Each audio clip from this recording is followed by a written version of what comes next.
On this AVNation special, we are previewing Digital Signage Expo 2019 by talking with the University of Illinois about their unique digital signage deployment. All that and more. Next on this AVNation special. The network for the AV industry. What are you listening to? This is AV. This is AVNation. This is AVNation. This is an AVNation special. Higher Ed, Digital Signage.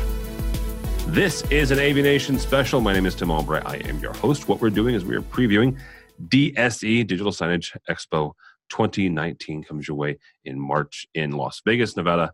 With me today to talk about some higher education, digital signage installations that he's been involved with. Thomas Kunke. Thomas is a senior application specialist with the University of Illinois, just north of me. Welcome, sir. Yep. Thank you.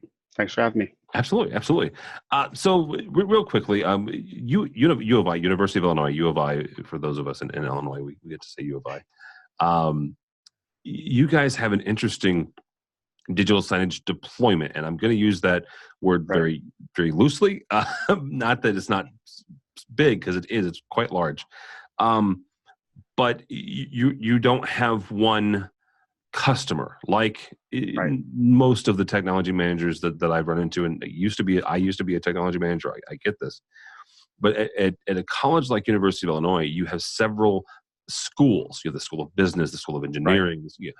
So each one of those entities is almost like a group among unto themselves.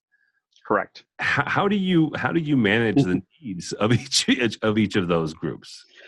Very carefully. I think as a service manager, it's important to really know how these groups are using their signage. We started this whole enterprise about 12 years ago, and it came about as part of departments asking not only for installation of signs physically, but the follow-up question was, how do we manage the content after?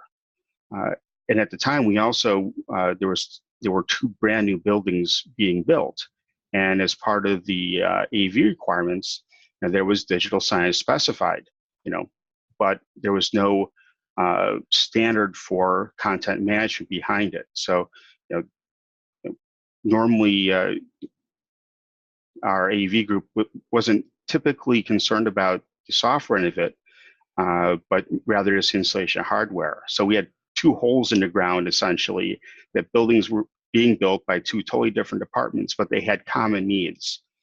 That, along with the departments, is constantly coming to our group saying, "Hey, how do you manage content on these displays?"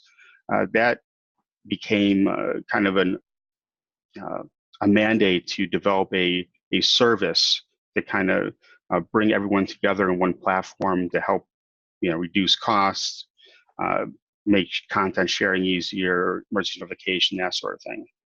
So all of the screens throughout the campus, you guys are all using one content management software, one CMS? I wouldn't say all. We do have outliers. Since we are a cost recovery operation, there are some groups who look at any cost as being too much. So we do have a few groups on campus that have gone their own way. Even a few of our customers that use our content management backend, they also have some pilots of other things that they want to try out, as opposed to our solution. But all in all, we have about 430 signs in 27 major units that are on our service, and we're growing. So walk me through the deployment of a new system, or maybe even a new school, a new group of folks who they call you up and say, "Thomas, I don't know, it's the School of Underwater Basket Weaving," which is an old education joke that some of you will get. We want to put in some digital signage. How does that conversation work? Do they say, is it really, they really are your client, where you're trying to walk them through kind of a needs analysis and some of their pain points and figure out, who's going to manage this, who's going to purchase it, how this kind of all works? Right. Yes. That's pretty much it. I get a lot of requests coming from various groups, maybe inquiring about new signs. They get a new director, new communications manager in, and they want to start using digital signage. So in some cases, they may need signs installed. That first step of the whole, digital signage value chain. But other groups, they might even have signs already installed that they have no content management system behind. And they need our services to drive those signs. I have a situation like similar to that right now where there's one group I'm starting to work with, might be a brand new customer. They want one sign installed, so I'm doing a needs analysis, working with them, site visits, that sort of thing. I have another group that also wants, I believe, 2 signs put up, but they also have 4 existing signs that are blank right now because they have no content management system behind it. So it can kind of come in on all different directions. What's some of the biggest hurdles that you guys have found as you're talking with clients, whether they're existing ones or new ones, when you're starting to put in new displays, maybe in a new area or, like I said, in a new school? I think the big hurdles, they vary. A lot of it is financial. People think that they can go Best Buy or whatever, buy a display and put it up. That story. If I'm proposing installation, I try to propose digital signage rated displays and go through the full process of doing drawings and make sure everything's nice and professional. So sometimes, the installation costs and the cost of the services, that could be overwhelming to some smaller groups that we're looking at an entry point much lower than we can offer, even though I believe our services they do take what is normally a very expensive service and reduces the barrier to entry down to something manageable. Some other challenges we face is content creation and management. My organization does not do that. That is all up to the individual groups. And when I speak to groups, I am sure to mention that, and I try to encourage them to find the right people within their organization, or even outsource their content development to a creative company or something like that. Is that something where you guys is that something where you can introduce them to some relationships that you have, or is that something that is wholly on their own to go kind of figure out? A little bit of both. We're not going to mention vendor names, but the vendor that provides our content management solution does also provide creative services. So some departments have gone to those professional services to create interactive wayfinding, for example, stuff that is above your average content. But a lot of the content creation, I tend to do training whenever I have a new department coming on board, or if a department has turnover in their own ranks, where their content manager gets a new position on campus or somewhere else. I can train whoever takes their place. Go ahead. Oh, and I think that's one of the